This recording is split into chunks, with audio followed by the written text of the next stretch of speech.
I think the Tigrayan Defense Forces, or rather the Tigrayan People's Liberation Front, the TPLF, which is the government in Tigray, in Mekele, has not come out clearly to say that we are separating ourselves from Eritrea.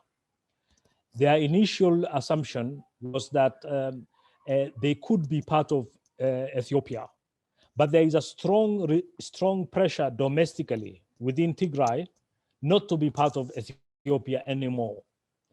Tigrayans are very small compared to other ethnic groups. They are roughly 8 million.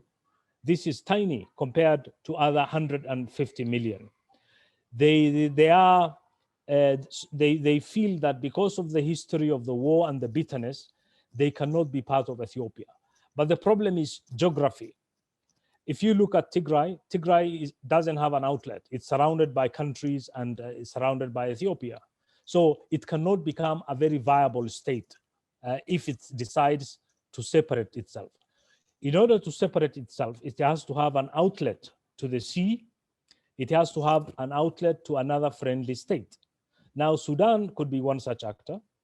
Another possibility is actually a merger of some kind with Eritrea, because they're all the same people. Although they are a history of bitterness, the Tigrayans and the Eritreans are technically, ethnically the same people.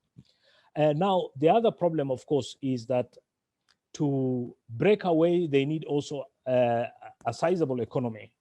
And that, again, is not very easy on the table. So I think for the moment, the agenda of the Tigrayans, or rather the end game, is to have a confederal Tigray, a Tigray which is part of Ethiopia, but has greater autonomy. I think that probably is where all this will lead to. There is no way in which Tigray can be part of a united, unified Ethiopia. It has to be a federal or a confederal Ethiopia. I think, which gives them the ability to have their own army, to have their own, flag and everything else. So this I think is an arrangement that is provided for under the current constitution, but it is too early to actually say that the Tigrayans are fighting for secession. The Tigrayans are not at this moment fighting for secession. They are probably fighting to just survive, to have food on the table. And so, once I think you resolve this and you have a peace process, there is a possibility of Ethiopia returning to some kind of a federal and a confederal solution to these kind of problems.